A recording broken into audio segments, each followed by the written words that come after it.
Летом 1944 года ва ўсходняй Прусіі за ініцыятывы беларусаў была створана вершая дыверсійная школа «Дальвец». Беларускія каманды спланавалі разгарнуць антысавецкі супраціў у БССР. Аднак параза Трэцяга райху прыпыніла дзейнасць школы, а частка найбольш адданых беларусаў накіравалася на радзіму.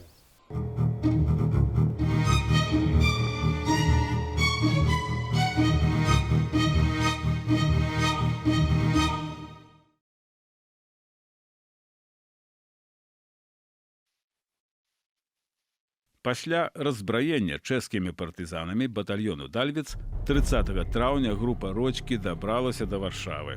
17 чэрвеня 1945 года тут прайшла патаемная нарада. Удзельнікі сустрэчы абмяркоўвалі, як скарыстаць імаверную вайну паміж СССР і заходнімі саюзнікамі. Пасля нарады група «Родзькі» адправілася ў Беласток. Згодна з правілам, найцямней пад ліхтаром, кватэра групы знаходзілася за 50 метраў ад сядзібы НКВД. Але гэта магло мець і адваротны эфект. Там яны знайшлі працу у школе, рамонт ці што-небудзь, вот такая праца была. А Родзька займаўся здабываннем дакументаў для легалізацыі ў Беларусі. Не дошли, потому что сустрэў один з этих хлопцаў у горадзе, сустрэў выпадкова свайго знаёмого, здаецца, прозвішча гаварыў бацька Каркусевич, ці это псевдонім, ці это сапраўднае прозвішча, і ў тую ж ноч іх усіх узялі.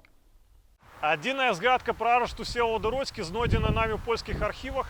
Гэта запіс у турэмным дзённіку з даты арышту 26 чэрвеня 1945 году. Праўдападобна, тут у следчым ізалятару ў Беластоку адбыліся першыя допыты Всевалада Родзькі і ягонай групы. Затым усіх этапавалі ў Савецкі Саюз.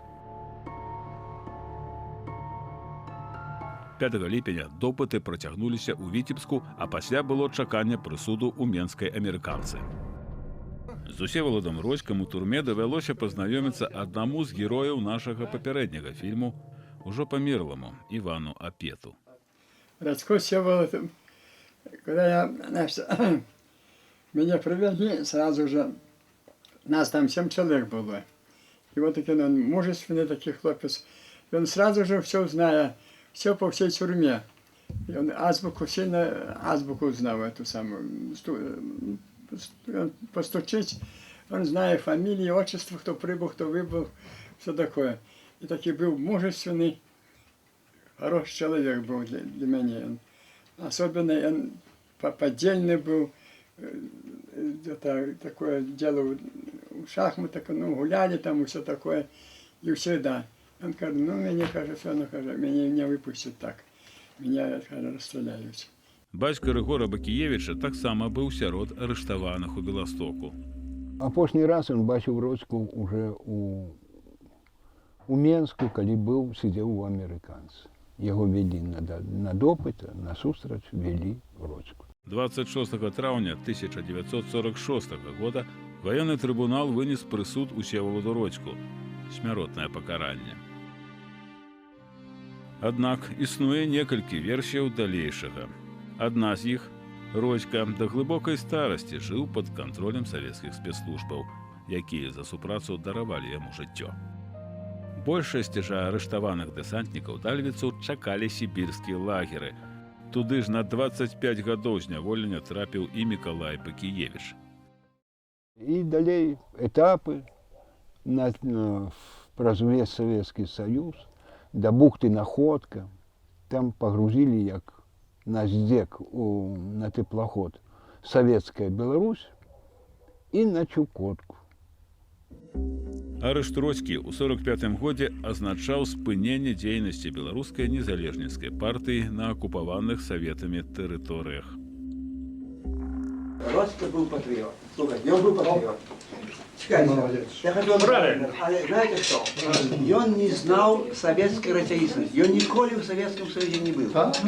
И он не уяўлял, что подпольная работа немагчымая в советских Союзах. И когда мы с ним договаривались, это договаривались на то, чтобы подготовить эту тады, коли будет поворот, коли альбо немцы повернут назад, альбо коли альянты повернут назад. Спадзяванне на вайну захаду з Савецкім Саюзам было не беспадстаўнае. Доказам гэтага сталіся нядаўна рассакрэчаныя англійскія дакументы. Напрыканцы траўня 45-го года брытанскае кіраўніцтва распрацоўвала план нападу на СССР пад сакрэтную назваю «Неймаверная».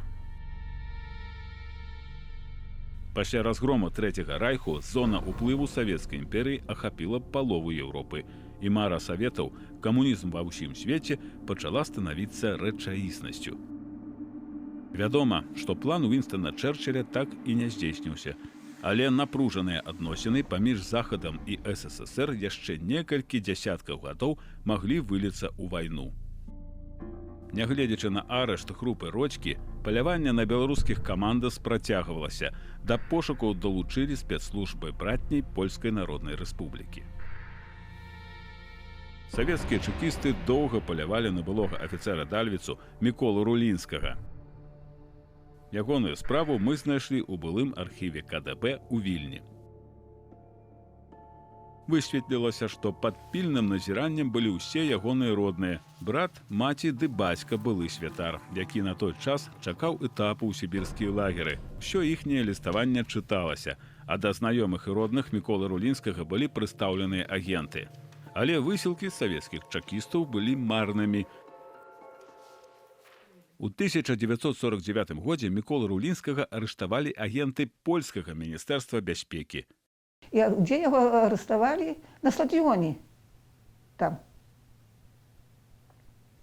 Кто там ему сказал, что значит, что его, где его можно найти? Говорит, а он заядлый, это самый болельщик футбола. У архіве Інстытуту нацыянальнай памяці ў Варшаве захоўваюцца асобныя тэшкі, прысвечаны беларускім нацыянальным арганізацыям ды іх дзеячам. Сярод іх і дэсантнікі Дальвіцу.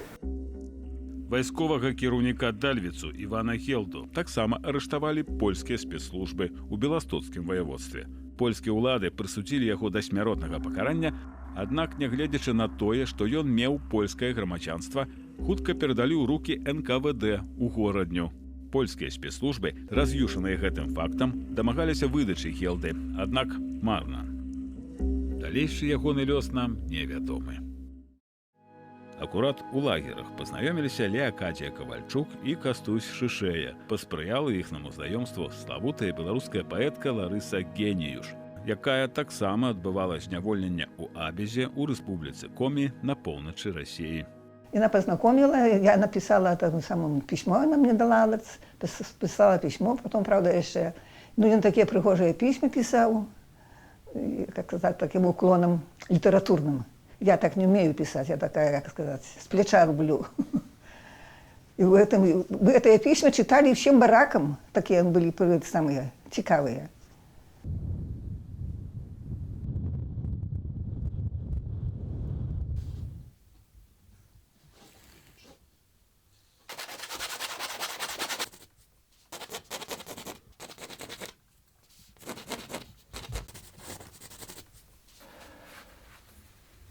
На жаль, мастак – это заўсёды человек, который подкупае просто героизм, подкупае смелость, подкупае высокородство, подкупае дерзкость особы. И мой лиричный герой, герой моего твора, беларуская резистанса, и он и был таки. И у тыя пасляваенныя часы.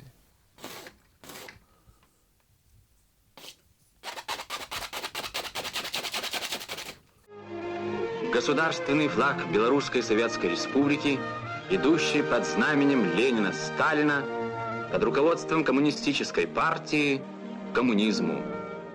У паваеннай Беларусі савецкія ўлады пачуваліся спакойна. Рэшткі польскага падполля вынішчылі за некалькі гадоў. Беларускі ўзброены супраціў быў нешматлікі, яго хутка ўдалося ліквідаваць. Тым не менш, у Беларусі дагэтуль заставаліся адзінкі. Некаторыя працягвалі дзейнасць. Напэўна, найбольш вядомы з іх Аўген Жыхар. Нарадзіўся на Мядзельшчыне, жыў ля вёскі Новадруцк, якая сёння мае экзатычную назву Парыж. У пошуках людзей і мясцінаў, звязаных з Жыхарам, мы знайшлі ягоную аднакласніцу Ксенію Далманову. Жанчына жыве побач з вясковымі могілкамі, дзе пахаваны бацькі Аўгена Жыхара. Мы показали спадарыне Ксении один из вядомых нам фотоздымков Жыхара. Похож. Он способный был, очень способный. Математик, он же тогда ходил в Афины городок еще, была школа уже выше, 5 класс, 6, а тут до 4 только. Вот что. Ну я же говорю, в семинарию был, поступил при немцах. Вот, с 7 классов поступил в семинарию, немецкая была. Аўген Жыхар быў сябрам Саюзу беларускай моладзі, сябрам беларускай незалежніцкай партыі. З падыходам савецкіх войскаў ён адступіў ва ўсходнюю Прусію, дзе быў завербаваны ў дыверсійны батальён Дальвец. Пасля разбраення батальёну яго змабілізавалі ў чырвоную армію, а пасля некалькіх месяцаў Жыхар быў дэмабілізаваны. Пазней працаваў настаўнікам у Верацееўскай пачатковай школе. Аднак спакойнае жыццё працягвалася нядоўга. Советские спецслужбы пришли и по Жыхара. Пришли его на дом арестовывать. А он тогда попросился, что ему отойти. Ну, такие какие-то уже были это следователи, солдаты, что пустили. Шли арестовывать и пустили его выйти на улицу. А он как вылетел, так и все. И не вернулся. Так тут целый диалог был. Тут и нас колотили, искали, все. Где он делся? Так его не нашли. Недзе тут у гэтых ваколіцах знаходзіўся хутар Любянішкі. Тут нарадзіўся Аўген Жыхар, тут у 46-м годзе ён распачаў свой партызанскі шлях. Пасля няўдалага арышту Жыхар вымушаны перайсці на нелегальнае становішча, гуртуе ля сябе аднадумцаў. Паводле афіцыйнай версіі, падпарадкоўвае сабе групу мясцовых крымінальнікаў і праводзіць дзёрзкія акцыі. Адна з першых – напад на мясцовы райсавет у вёсцы Верхняя. Будынак райсавету не захаваўся, але захавалася памяць пра тыя падзеі. Собралась молодежь в свадьбу идти. Ну, пришли в дом в плащах, а под плащами автоматы. Вроде бы, ну так определили.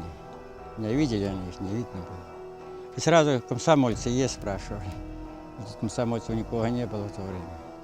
Пошли с нами, повели сельсовет. В Верхнем в то время был сельсовет. Ну и там из Верхней еще собрали. Ну и приказали сельсовет громить, выносить книги, портреты Сталина, какие были. Шкафы поломали и на улице костер зарубили и что-то жили. Приказали им вокруг костра ходить, когда уже все сельсовета повыносили. Там поломанные шкафы поставались, что были портреты, книги какие были, бумаги. Ну и приказали, чтобы пели так как бы не песня, а просто смерть Сталина вокруг этого костра. Ходили вот такое. А потом Жыхар или кто там, кто его знает, позвонил кто-то в милицию, что Жыхар уехал. А на молодежь, на всех людей расходить по домам.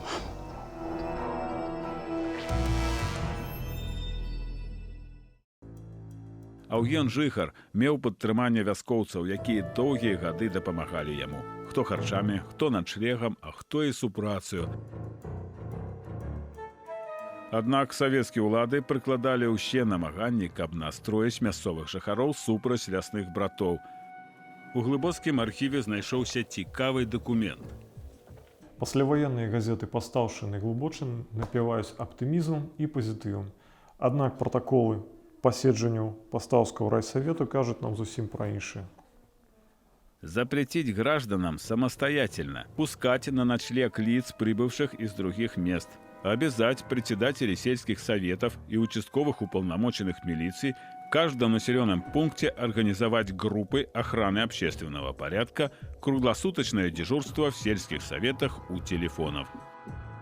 На практице ж гэта выглядало так. Были такие доски, возле каждого дома стояли ночной дозор. По 2, по 3 человека по деревне зато вперед ходили. Да, и с палками больше не было еще ходить. На что бы они сделали, если бы действительно человек очень пришло этих. Аднак звычайных вяскоўцаў група жыхара не кранала.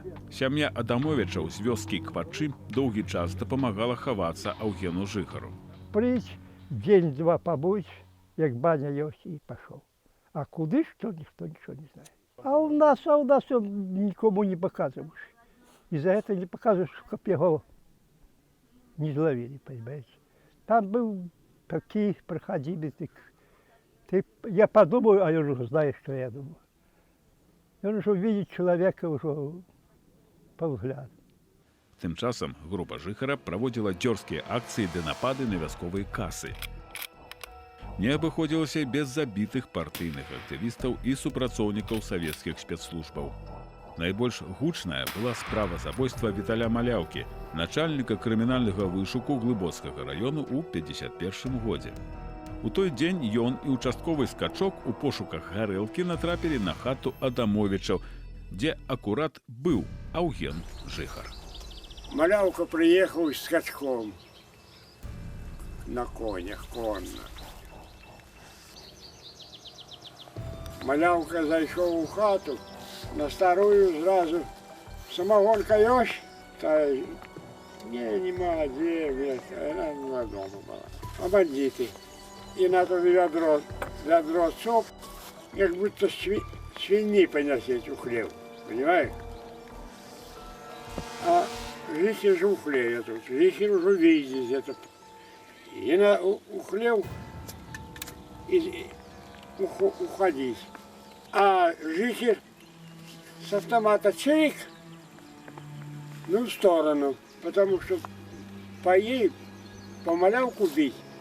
Яе ўб'ець, потому что яна старуха была ўперадзе.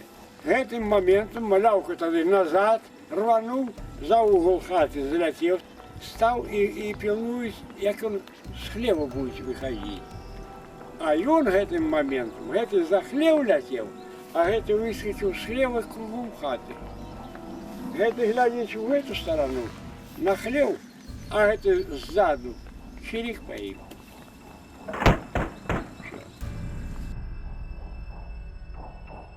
Іван Адамовіч у гэты час араў зямлю на суседнім полі. Ляжу, пацанов найшло, подошли пацаны, гляжу сдалеку пацаны, окружили от ходу, как рванули и полетели. Ясно, что уже убиты, понимаете. Участковому скачку пашчасціла больш. В бульбе лежал, так я чув, как винтовка была, первого жихара забил. А что ж, это пистолетик, когда горошиной заложено. А тоді його викидали з міліції. Як распавёў нам Пётр Вярчынскі, добры прыяцель былога участковага скачка, Аўген жыхар і Маляўка разам навучаліся ў Дальвіцкай дыверсійнай школе. Маляўка быў і з жыхарам разам вучыліся у нямецкай школе. А тоді, як прийшли советы, він пішов у міліцію. А этот остался при своей вере. Пасля забойства Маляўкі ў вёску сталі з'язджацца аўтамабілі дзяржбяспекі, войска і міліцыі. Сярод мясцовых жыхароў выбухнула паніка. Тады была такая погнатка, што будуць людзей вывозіць у Сібір. Усе баяліся гэтак. Ай, бо машыны ідуць, не зналі, што это. Што это ў Сібір будуць людзей вывозіць. Вот. Ну а гэта заўсём было другое. Савецкія ўлады былі раз'юшаны забойствам начальніка крымінальнага вышуку. Масавых вывазаў не было, але за дапамогі Аўгену жыхару пацярпела нямала людзей. Жонка сядзела, матка сядзела і отчым сядзеў. Утраіх зразу з хаты посадили. За что? За то, что сохраняли, держали. Надо было заявлять до властей и все. Что содержали просто. кормили и содержали. Бацька Івана Адамовича, які меў блізкі кантакт з Аўгенам Жыхарам, знік. Ягоны лёс дагэтуль невядомы. Самому непаўнагадоваму Івану прапанавалі забіць Жыхара і нават абяцалі выдаць на гэта зброю. Вызывали меня и говорили, ну, с собой, понимаешь, что одни поговорят, другие поговорят, все такое. Знаешь что, тебе будут судить. Давай ты создайся у нас, ну, работать. Дадим тебе пистолетик, как не мешал, ну, дадим тебе оружие. А ты захочешь, выпить дадим, им дадим, и тебе дадим. А ты иди, ты самое, захочешь, учекай. Я не буду стрелять по тебе. Ну, по тебе ни одна пуля не пасть. А ты останешься жив. И будешь останешься наш. Але яны хацелі, каб вы Жыхара забілі, ці што зрабілі? Чи забили, чи сдали, ну, живого. Яны живого хотели лепей взять. Аднак на іхную прапанову прагучала адмова, а за яе суровае пакаранне. На 6 годов меня судили. А за што? Что знал, не сказал. Про жизнь.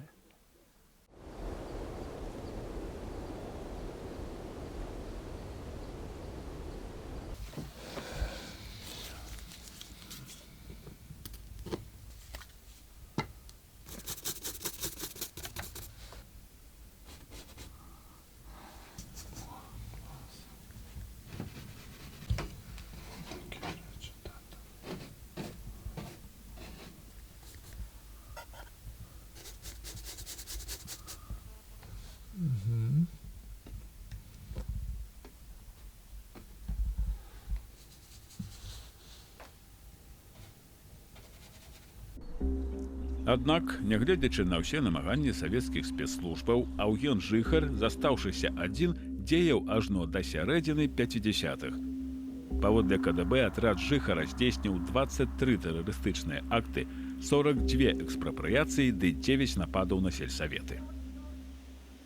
Паводле афіцыйнай інфармацыі, Аўген Жыхар загінуў у студзені 55-го года тут у вёсцы Карпавішча Дуніёўскага района, што прыкладна ў 20 кіламетрах ад паставу. Праўдападобна, па даносе ў вёску Карпавічы выехала аператыўная група КДБ. У доме Мальвіны Вайцяховіч быў невядомы мужчына, які аказаў узброены супраціў і ў перастрэлцы быў забіт.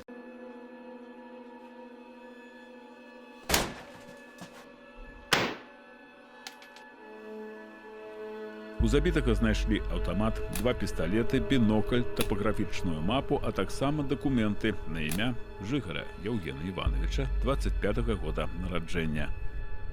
Забойца Жыхара, старшыня калгасу імя Варашылава, Свацеяў, атрымаў грашовую ўзнагароду 2000 рублёў, а таксама пуцёўку на курорт.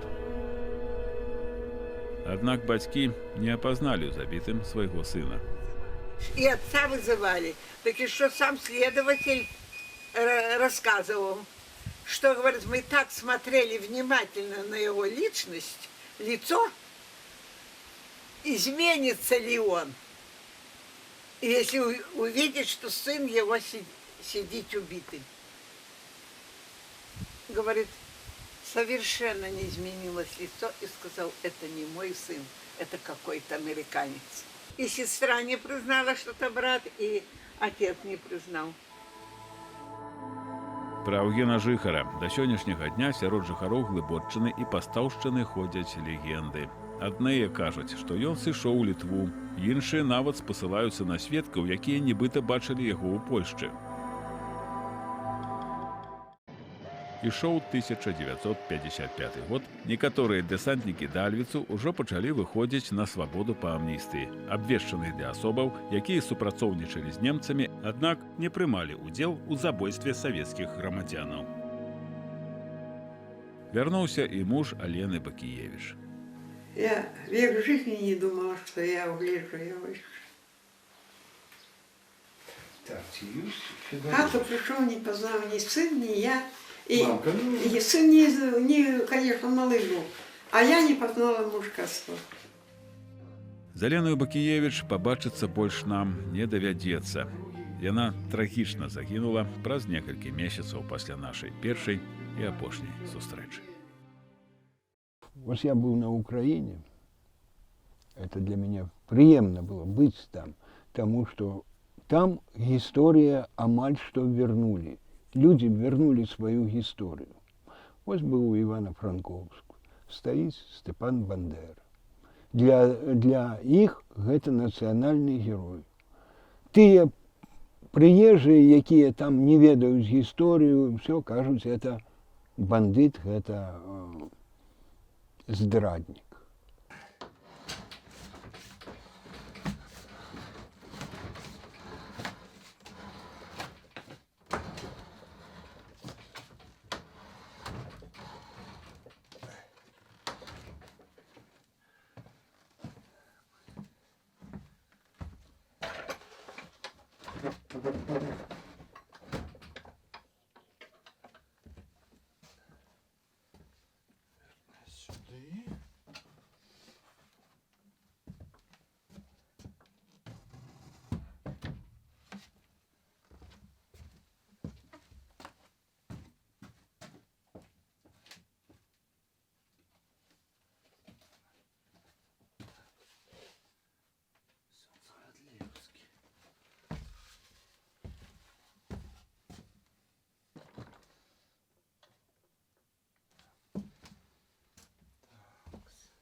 Партизанское излучение на Полесье.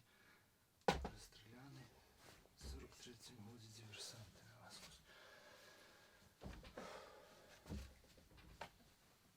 Ну вось, сёння я скончыў партрэт нарэшце Аўгена Жыхара. Не ведаю, калі яго прэзентаваць, калі яго паказаць будзе людзям. Вось пры якой нагодзе.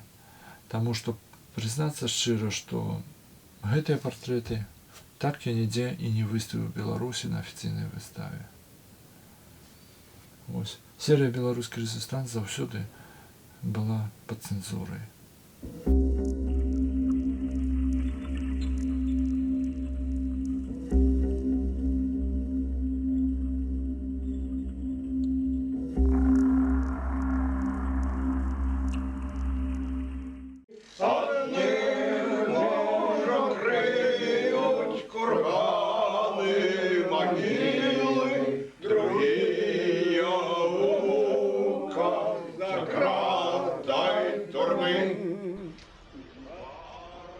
Амаль усе, каго вы бачыце на гэтых здымках, ужо не жывуць. Гэтыя людзі, якія ахвяравалі сваім жыццём дзеля мары вольнай і незалежнай радзімы, праклятыя і забытыя. Ім прысвячаецца гэты фільм.